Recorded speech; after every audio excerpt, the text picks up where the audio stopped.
Morning. Good morning.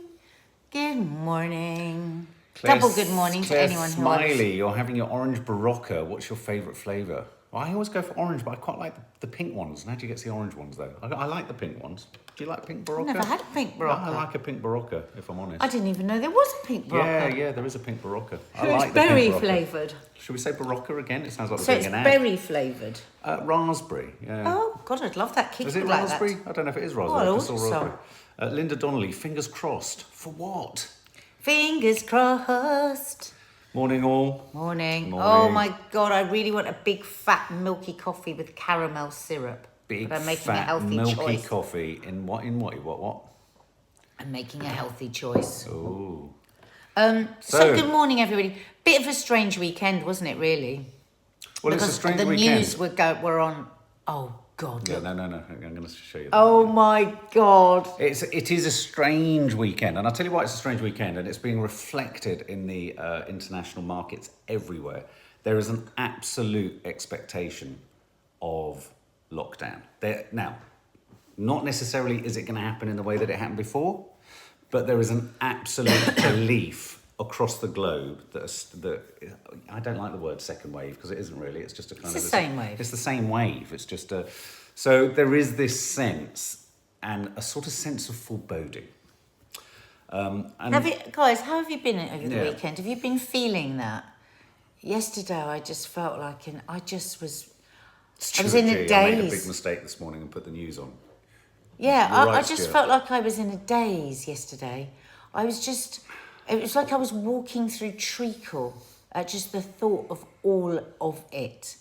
And as at the moment, we just don't know whether all the news channels are ratcheting it up with the absolute glee of like horrifying people again, and you know the scroll of terror is back and all of that. Well, I think we don't know, do we? It can't all be the news gatherers' fault. No, I think God, we've been no. very, we've been very critical of the news balance, but I do think that there are times where the science and the authorities' concerns align with the kind of news agenda. And I think we're at one of those moments. And I think that's when the mood of the country, I think as a nation, we kind of know slightly when things are being sort of manipulated for the sake of headlines or what have you. And I think we're all at that point, and that's why the front of most of the papers today are saying tipping point.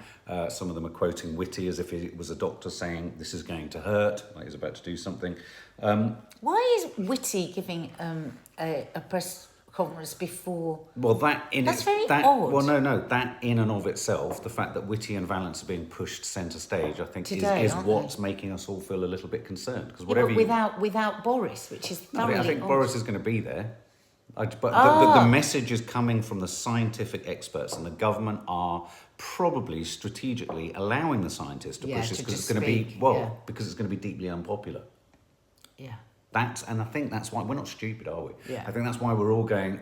It's like knowing the really nice teacher has been removed, Yeah. and they're bringing the really horrible teacher in to talk yeah, to you, and exactly. you're like, oh, this is like proper detention. Yeah, I've had a bit of a strange weekend because I think it's nice to talk about the emotional stuff that we're going through as well as all the news, isn't it? And I've just been picking and choosing. Obviously, since my week away last week, I'm using my phone a lot less, and I'm picking and choosing and having a look here and a look there, little flash at the news.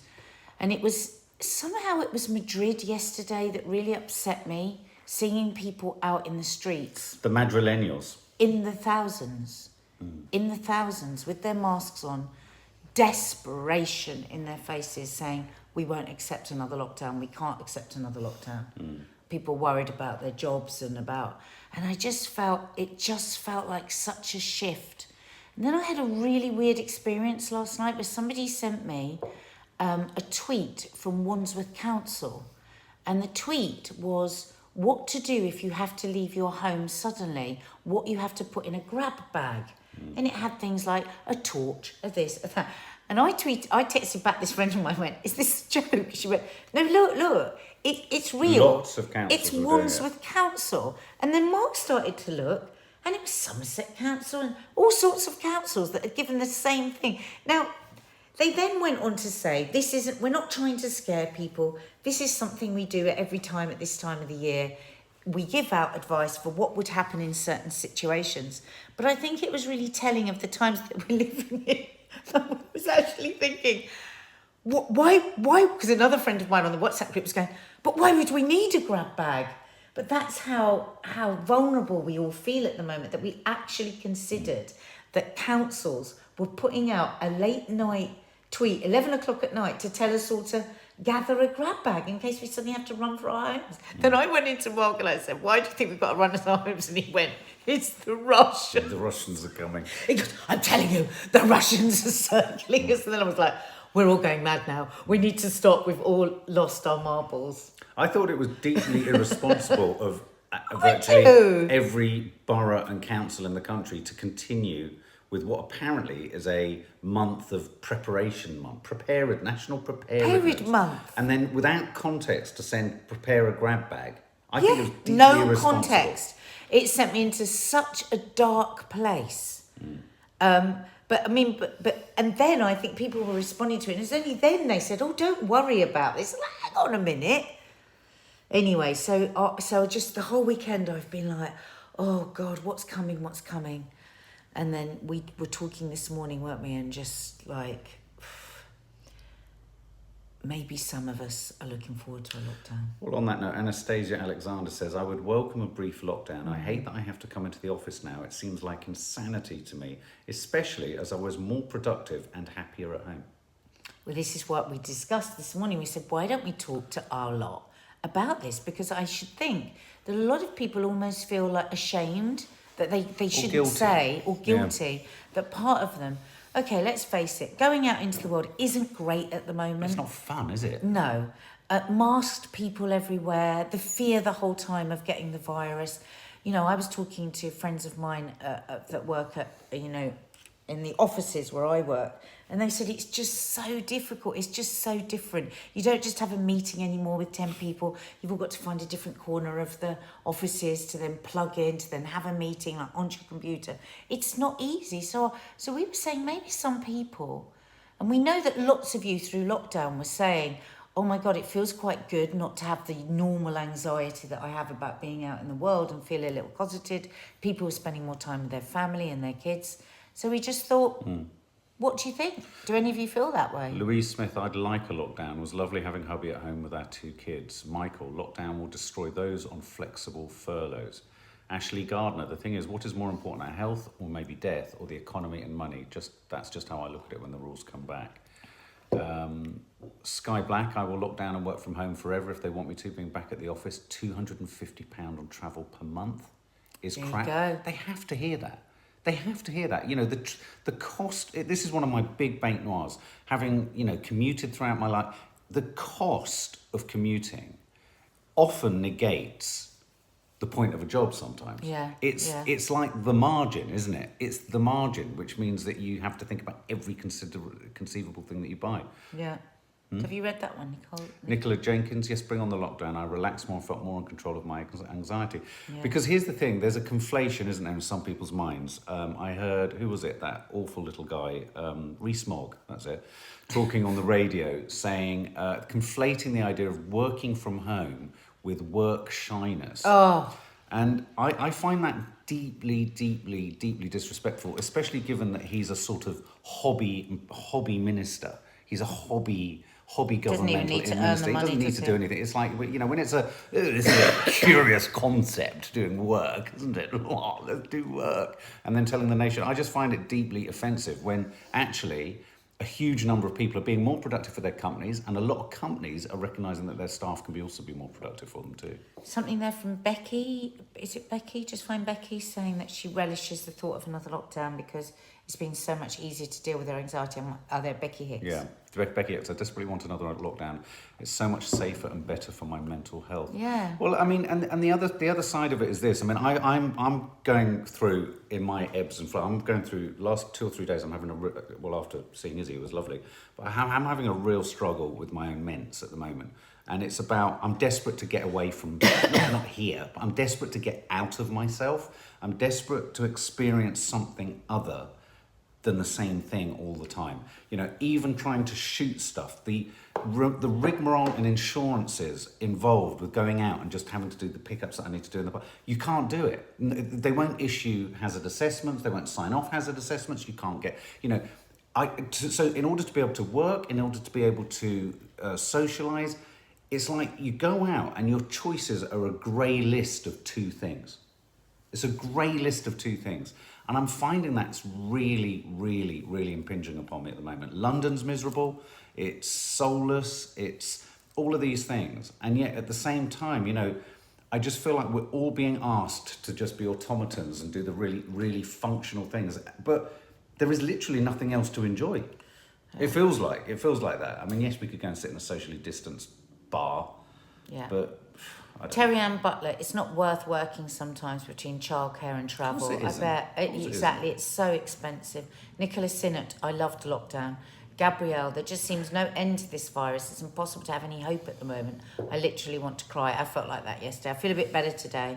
I felt hopeless yesterday. I felt hopeless today. I look forward to lockdown, just too scary to go out. Kimmy One, my husband has worked from home for 30 years. He has the most amazing relationship with my girls, and I love having lunch and time with him. Lovely. Oh, that's lovely. Denmark says Catherine Clausen is now recommending working from home again after rising cases, but we are not in lockdown. I mean, I think the government are going to have to... Do you know What about if they let people go to work that want to go to work and let people that work at home? Because that will reduce the virus footfall. Well, what about and that's what this is all about. How can we reduce... Yeah, what about not worrying about Pret a Manger? Well, what about just letting Pret a Manger sort its own shit out? And just, you know, because I tell you what's happening as well in the workplace. You've got experience of this. People are using this as sort of like cover, cloud cover, to remove people or fire people or get rid of people and all this kind of stuff. There's another thing at work here. I mean, obviously there's all the struggles with furloughs. There's lots of organisations that are struggling or on the brink and all that kind of stuff. But this is, you know, a lot of companies and a lot of organisations are using this crisis as an opportunity to slim down because they wanted to slim down prior to the crisis. And, you know, it's just like, yeah, you know, I think say to the majority of people, I think there should be an instruction to work from home again. Somebody there saying, I live in a flat, I dread lockdown, I have no outdoor space. Oh, well, yeah. Yeah. I mean, I do think the majority probably dread lockdown, but I just thought we would see about, you know, just have a chat with the minority as well that might feel almost ashamed to say that life felt better that way. There's nothing to be ashamed I of. think We're for not young, saying... oh God, nothing at all. I mean, you relish a lot. I mean, part of me, you know, my problem with the lockdown is the kids, but actually, our lockdown wasn't bad at all because we have a garden, you know. But so many people had such difficult lockdowns that I just think this, oh, we'll tell you on Monday, we'll tell you on Wednesday, we'll tell you this, we'll tell you that, is too much. Why they didn't just tell us last week? I suppose they're still assessing the situation, though, to be fair, though, aren't they? Well, I they mean, have to make yeah, and assessments. Sadiq Khan is meeting with the heads of every London borough today, and I think we could have an announcement on London sooner than Boris's announcement tomorrow. I think we may see Boris alongside Vallance and Whitty today. That might just be Vallance and Whitty. Boris is allegedly giving a press conference tomorrow. The scientists are giving one today. Boris has been considering his options over the weekend, and Sadiq Khan is probably going to come to some kind of decision around tonight or tomorrow too about London. So I think we're going to be surprised. I think London is in a tricky place. I thought that was interesting. Yeah, Suzanne Stone. I've just got back from a holiday in Turkey. Felt more safer there than here. The laws on COVID are so strict that you know where you stand. I think that's what a lot of people do worry about, isn't it? It's where do we stand? I mean, God, let's face it. We all just want our bloody lives back. I just want to feel carefree again. There's no feeling of carefreeness anymore. Same with the girls, isn't it? That's what they say. It's just always there. It's just always nagging. It's just, we don't know what's happening from one day to the next. It's a fucker. It really is. It's a right fucker. Do you want to have a chuckle? Yeah. Okay. So, the Y-Chromosome. What is the Y-Chromosome, Nads? Isn't that something to do with what makes you male? Yeah. It's the X chromosome. I was always told as a young lad, the son of a feminist, that the Y chromosome was the weak chromosome. And I think in biological terms, it is Probably is. it Well, is it's the harder to- aberration. It's harder to get a boy than a girl. Yeah, it's the aberration is the Y chromosome, and it's the Y chromosome, guys, that makes us. And here's a photo. We've got in front of us a photo of Putin. Is this him recently? Walking through the scrubby undergrowth with a gun. What is he like? And he's not particularly toned muscles, actually, if I'm honest. I'm more toned than him. But apparently the Y chromosome is disappearing faster than we thought. Oh my God. So there is a big question here. What will happen to men? Yeah. So it's becoming increasingly clear that the Y chromosome is anything but strong and enduring. Oh. It's degenerated rapidly, leaving females with 2 perfectly normal X chromosomes. But males have an X and what they call, I love this, a shriveled Y. A shriveled Y. If the same degeneration continues, if the same rate of degeneration continues, the chromosome has just 4.6 million years left before men will be gone. So men are actually on the way out. Wow. Across a protracted period of time. But could you imagine that? In 4.5 million times, you won't need us. There won't be us. And that presumably could present real dilemmas for all sorts of current lifestyle I think changes. we've got a lot of a plate on a plate at the moment, haven't we? Yeah. To be worrying about 4.5 million years. Yeah. Oh, We can't even seem if to you- worry about the fact there is going to be no planet in 10 years. Did you know if we go back 166 million years, the story was different? The early proto-Y chromosome was the same size as the X and contained in everything. Oh, look at that. I can't find a man now, let alone them dying out, says Cornish Cream. I have no chance of finding a man now, says Nicholas Sinner. That's funny. So just in case you're worried, I mean, as men like, Putin try to really sort God, of he like... really makes me feel physically sick. He's quite repulsive, isn't he? He's utterly repulsive. He's quite repulsive in the extreme. I hate a dictator. You hate a dictator. Yeah. You don't like a dictator's... I don't like dictators. Do you like a dictator's pets? I don't like a stripped to the waist dictator. I know what you mean. There's something deeply unappetizing, isn't there? Yeah. Or at least Stalin didn't take his top off. Why is he always taking his clothes I off? know. And wasn't there a photo of him wrestling a bear one time?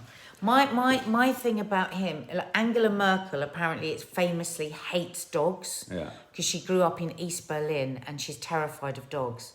And apparently everybody knows this. Right. And when she went to visit him in Russia, Simone always says this to me, Yeah. my German friend, he purposefully let his terrifying dogs run into the room. That's right. Yeah. Yeah. It just gave me the shivers, that. Yeah. It really did. Another news story, though, which is quite interesting. If anyone has had doubts about coffee, here's another report from the British Medical Journal. I thought, caffeine, this is coffee moaning. I need a coffee. Sorry? I need a coffee. A massive review of studies, coffee consumption and health, has shown that coffee drinking definitively is associated with a lower rate of Alzheimer's and Parkinson's Oh disease. my God! Definitively. And I spent my whole life not drinking it. Based on this and other studies, Definitively. the best dose, get this, the best dose of coffee is between 2 and 5 cups a day. They don't even distinguish between instant or brewed. As with most things, more is not necessarily better. Drink more than 5 cups a day and the benefits tend to drop off, especially with pregnant women. But apparently one of the... Hang on a minute, we just got to the downsides that you're flicking past. No. Another downside to coffee is when it's drunk. Oh yeah, Yeah. keeps people from... But one of the other things that they were talking about in this, significantly lower risk coffee of heart disease and cancer because it's Why? rich in antioxidants and other anti-inflammatory compounds. But I would say almost definitely that the better quality coffee you drink, the better. Of Well, I course think it is yeah, going to be absolutely. because like instant coffee's got all sorts of things in it. So the antioxidants essentially zap all of that The kind of plaque in the cloggy stuff brain. and plaque in your arteries and your veins. It courses through and it just... So drink 5 cups of coffee a day, guys. That's what they're saying. Nailed that, Mark, then, says Julie Evans. That's a win. That is a win. So that I mean... Lavazza Espresso, I like that, Daniela Colura. Was that creamy one? That's really nice. Apparently the benefits of coffee diminish rapidly once you start adding obviously things like cream, milk, sugar and all that kind of stuff. Why? Well, because sugar's bad for you and cream and milk and dairy have the same anti-respiratory Oh, they have issues. black. Yeah. So you're talking, won't make what they're black. saying is 5 double espressos a day are brilliant. They are not saying. I did not see anywhere there 5 double 5 cups of espressos. coffee a day are brilliant. I hate them. I hate it black. I'm depressed now. I don't put sugar in it though. I love it black. I just love it black. Later today, we're going to be doing a little chat about the Emmys. Of course, we're going to do a Showbiz special, all about Zendaya. Jennifer Aniston operating a fire hydrant for some reason. Did you see that? No, Kimmel we'll set find fire out to about that. Yeah, and find out some of the other winners, all that kind of stuff. But in terms of other news, guys, it's just what's happening over there. Don't worry. Oh right, sorry, I thought you said something awful down. In terms of news flow, all the news flow, everyone is waiting, aren't they? Everyone is in a pregnant pause just before the decisions of the government come through. What's that? So Michelle Keegan and Mark Wright's 1.3 Dream Mansion is next to dogging spot. Oh God! That's nice. That's nice of you, That's nice. newspapers. That's a That's lovely- really nice of you. That's really nice, yeah. I was just thinking, what a lovely photo, and I thought, where were they on holiday? Oh, I didn't think it was see. such a horrible headline. Yeah, apparently they're right next to a lay-by on the M25. Prince Charles is warning about the climate crisis. I mean, he's chiming alongside David Attenborough. It will dwarf the impact that pandemic had. Yeah, absolutely. This is awful. Shop workers attacked, coughed on, and spat at for implementing coronavirus rules. Now, No! this is the story of my friends in the local shops. Oh, it is down They the face road. an ever-rising tide of abuse, threats, and violence. They really do. I mean, people who work in corner shops, they not only have to, because they usually, are either from Sri Lanka or Pakistan or India, and they get such Abuse racist makes me abuse so from cross. all sections of society. It's like racism from everyone towards them. They get violence and aggression. They're disrespected by school kids. It's like they're considered a service that just doesn't need any human attention. Drives me nuts. I think they should. I think Boris Johnson calling for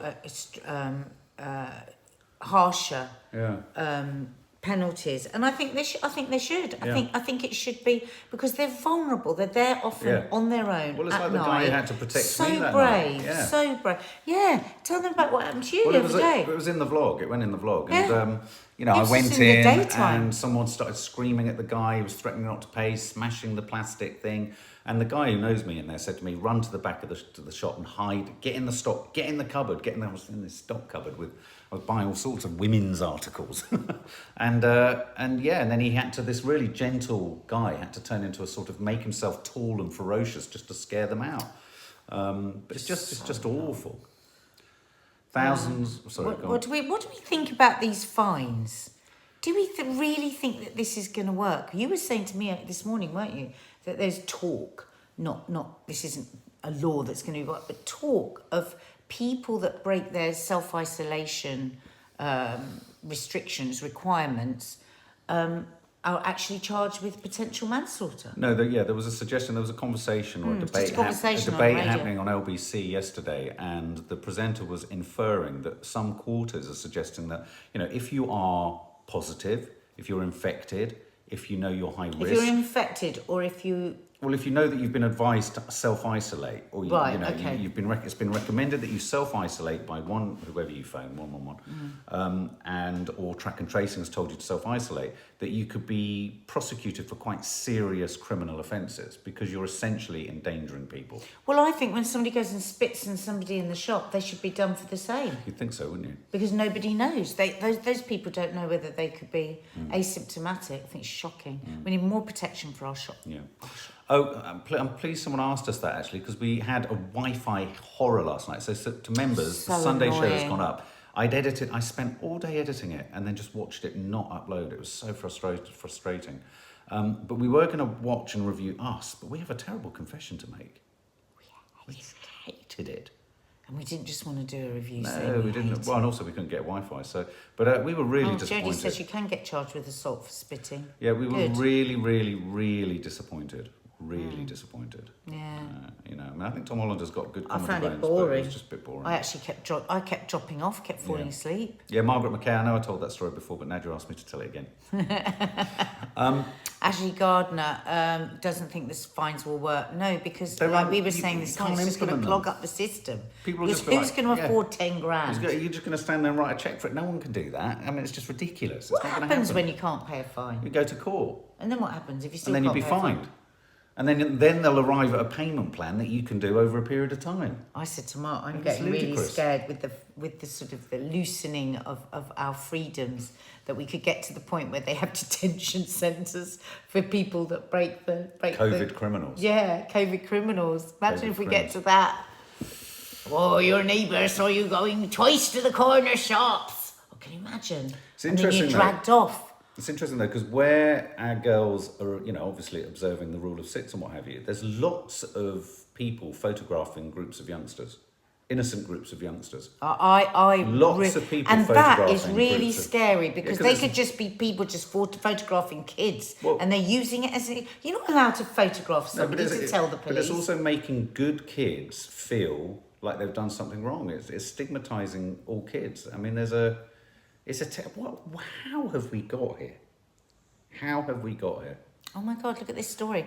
Anastasia Alexander once found herself in a dogging spot by accident. I was picking my husband up from Gatwick in the middle of the night, got lost, pulled over and found myself in a very dodgy car park. Oh God, how awful. Poor thing. God. Emma Matthews, don't forget, COVID doesn't equal death. Don't forget the vast majority are just ill or not even symptomatic. I know. No, but I suppose what they're saying is that you could be asymptomatic, but you could give it to somebody that it could possibly kill. This is why it's But let's not forget Cummings as well, who went all over the place for his eyes. for his with a wife with it, and with him with raging symptoms. Yeah, this is why it's such an existential disease. It's such an odd one, because in the one hand, it's Matt both a Hancock's disease that on can this morning now. it's a disease that can really, really do damage, and yet at the same time, for the vast majority, it's a disease that its clearest symptom is having no symptom. Yeah. It's bizarre. It's bizarre. It's such a contradictory, odd one. Everyone's saying Matt Hancock. He's on this morning. Well, we're going to go and have a listen. Oh, he's on this morning. This morning hasn't right now. started, has it? Has it just started? Okay. We'll No, go it and- hasn't started. It's 9:30. 10 o'clock. Do you mean GMB? Oh, it's 10 o'clock. Looking up there. Yeah. All right, guys. Well, look, we're going to head off. Lots of love. And as we say, there'll be a Showbiz coming up, a little chit-chat about Showbiz and the Emmys and all that sort of stuff. Or as Are we doing cooking at 6? As they're calling it, I don't know. It's up to you. Cooking at 6 live? Do you fancy a bit of cooking tonight? 6 o'clock? See you there. They're calling the Emmys the Pandemmys. That's good, isn't it? Oh, that's good. I like that.